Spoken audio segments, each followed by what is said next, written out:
Compliments are not about you. We're going to talk about it on today's podcast. Hi, my name is Michael Johnson. I'm a ballroom dance professional, a life coach, and a peak performance expert. I'm part of a group of motivated people who are dedicated to attaining emotional mastery and unlocking our full potential.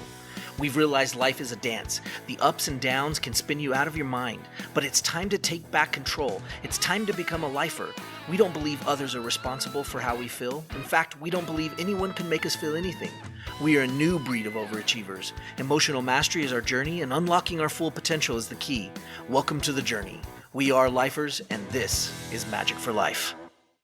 What's up, lifers? Michael Johnson here with the Magic for Life podcast. I'm so excited that you're here today. Now, for those of you that are listening on your podcasts in iTunes or Stitcher, Spotify, don't forget we're on YouTube. Go follow us on YouTube, like and subscribe. If you're on YouTube, don't forget to hit the like button and subscribe to us. You know, YouTube is interesting. If you don't hit subscribe and hit the little notification bell, then you won't hear when we send out a new post and a new thing. So make sure you hit that bell and make sure you get notified when we're doing new stuff. So today, we started off the podcast and I said something that's very particular. Now, compliments are not about you. Yes, you. Right there, watching me right now. Compliments are not about you. Okay, so let's think about this for a second. Now, some of you haven't heard the Lifer's Creed. You should. If you haven't heard the Lifer's Creed, it's pretty cool. I actually wrote it in my new book, Every Minute, and it's something that we think about all the time. Nobody can make you feel anything. All right, I'll pull it off my wall here. Nobody can make you feel anything, right? So I'll just read you a little piece of it, right? I'm responsible for how I feel and what I do. Nobody can make me feel anything. That's just a little piece of our Lifer's Creed, right? That's it, just a little piece. So we're not gonna go into that heavy right now because I think I've done it. In fact, there's a podcast on it, so you'll have to go back and listen to the Lifer's Creed. But nobody can make me feel anything. So let's unpack this. So somebody walks up to you and they say, "Gee, Michael, I love your blue shirt." Okay. All right. Or they walk up to you and say, "I love your tie." Or they look at what you're wearing and they say, "Wow, that's a really pretty dress." Okay. These are all great compliments, right? They sound really great. "Oh, I love your car. It's beautiful." Okay, that sounds like a great compliment. All of these compliments have nothing to do with you. But you see, we take everything like we look at the world as if we are the center of the world. This is rough, and this is built in. It's a survival thing. So, okay, granted, it makes sense because, we've got to survive. It's about life preservation, right? But again, we can unpack that another time. But here's the thing. It's not about you. If you tell me you love my blue shirt, and I'm like, "Oh, that tells me about how great of a choice I made picking this shirt out." No, it doesn't say that at all. In fact, not even remotely. What it does say is that you like my blue shirt. But it didn't actually say anything about me. So what's it doing? So what do we do? Well, we have this idea, right? And by the way, this goes for all sorts of things. Like, "I love your dress," or "Your hair looks really good today," or "Oh, I love your makeup." Okay, these are all things that you think when people say a compliment to you, you think they're talking about you. Because we have this idea that somebody else can make us feel something. Oh, man. Now, I deal with this in performing arts all the time. And I especially had to deal with it as I moved into my days of judging ballroom dance because, that was a natural progression for a professional dancer, right? And as I started to look at dancers out there, sometimes there was a dancer that was the best on the floor, but I didn't like what they had presented. And what I had to come to grips with was that I may not like what you presented. And it may not be my favorite type of dancing because it's really just about what I like, right? But they may be the best dancer on the floor. And if they were the best dancer on the floor, well, then I've got to acknowledge that and put them appropriately for where I believe their dancing is. And that's a tough part about a subjective sport, right? So what is this idea of giving people compliments? Well, what are we after? Well, we want to make people feel good. This is a human need. Like we feel like, okay, now it's not one of the official ones, okay, but it is part of it. We want to make people feel good. But here's the thing, nobody can make you feel anything. And I'm sorry if that pisses some of you off. You're going to have to come to grips with it because you can't unhear it now. So I've said it, and now you have to think about it. Sorry about that. If I tell you to think about your blinking, you're going to think about your blinking. That's just how it is. You can't not. Sorry. But you can discern about it, and you can think about it, and you can logically roll through what it means. Right. And you're welcome to have a discussion with me about it. It's all good. Right. I don't mind that at all. And here's the thing, we want to make people feel good, but the only one that can make somebody feel good is themselves. That's it. Just you. Just you. You are the only one that can make yourself feel good, because whatever information, whatever is coming in through your senses is something that you are actually deciphering. You're taking it in, you're deciding what that means. And as you decide what that means, you're giving it meaning. And as you give it meaning, you decide what you're going to feel about it. So somebody comes up and says, gee, your glasses are beautiful. And you choose to think about that statement.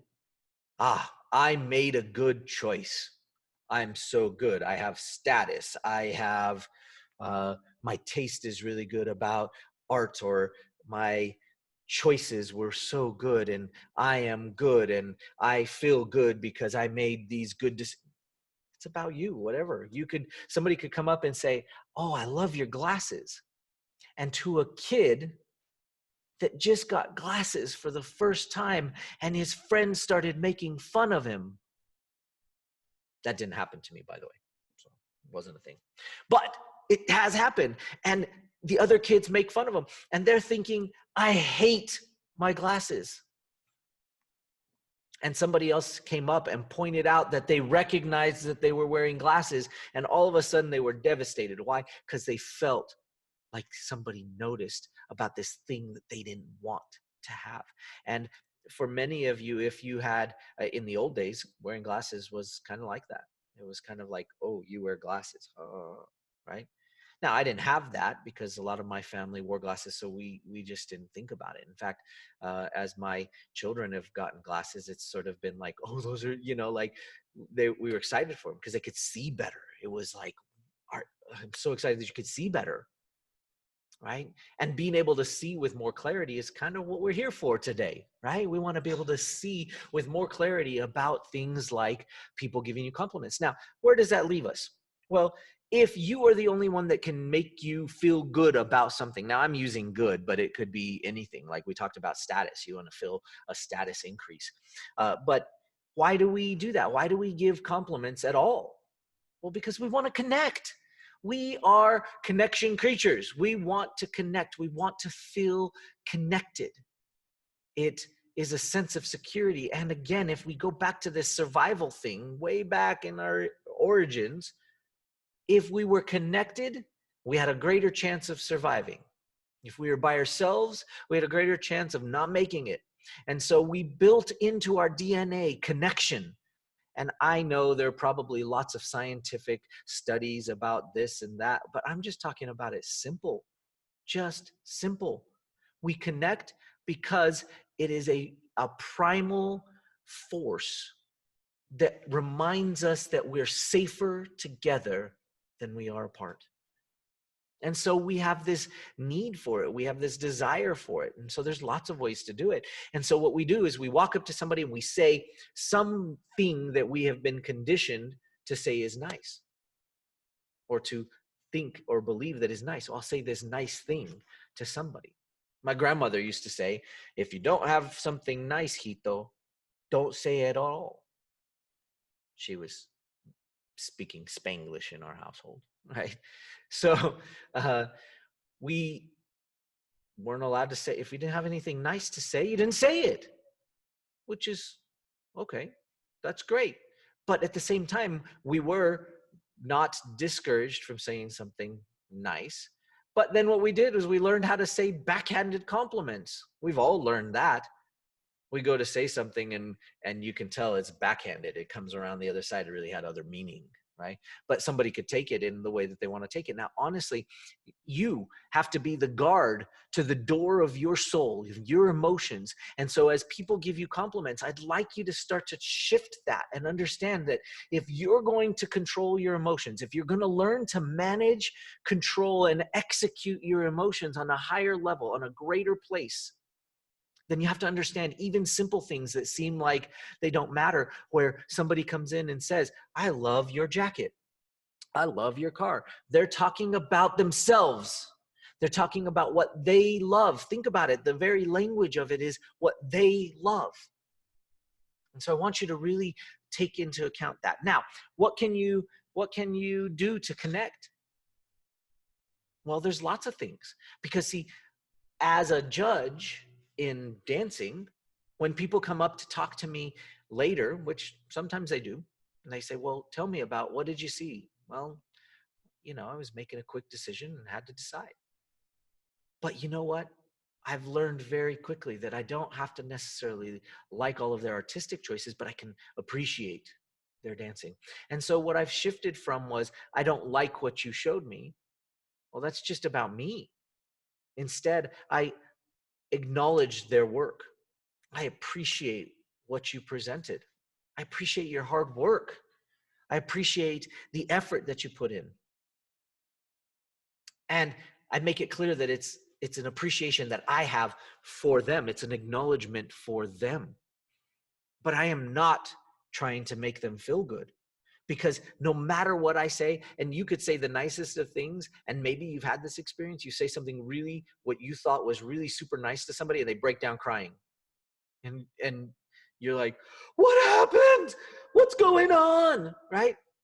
It's because it's not about you and the things that you say to other people. We have been conditioned up to this point to believe that we somehow can make somebody else feel something, and vice versa, that somehow somebody else coming into our world and into our perspective can make us feel something. No, they can't. You give it meaning. You decide how you're going to feel. And when you haven't had practice, and when you don't work on it, and when you don't give your brain the mental workout that it needs, then you can't handle that stuff. And then you end up using emotions out of control that maybe you're addicted to, and you can't control it. We admire athletes like LeBron James and Kobe Bryant and Peyton Manning and all the great athletes, Tony Hawk, right? We admire them, and what we admire them for as you look is this skill that they have. But it's not so much just the skill, it's the ability to focus in and hone in their mentality to execute that skill when everybody else was not. And it takes mentality, it takes mental work. Not just physical. They will all tell you they train physically to do those things, just like we do for anything. Mothers are ridiculous.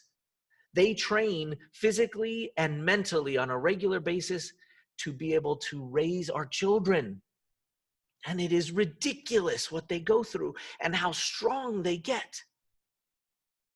But we train for that and we get better at it. And the things you train for, you get stronger and more resilient for. The things you practice, those things get better. The things you don't, they get weaker. That's just how it is. That's how it works. So I encourage you today to start to think about how you're going to train yourself mentally. Appreciate compliments that come in, but do not feel a way that you didn't decide to feel. Start to be the guard to the door of your soul and realize that nobody can make you feel anything. Don't forget to like, subscribe, and share this video or this podcast with somebody that you know it will change their life today. Let's change some people's lives. Let's change this world, and let's start to think from a new perspective.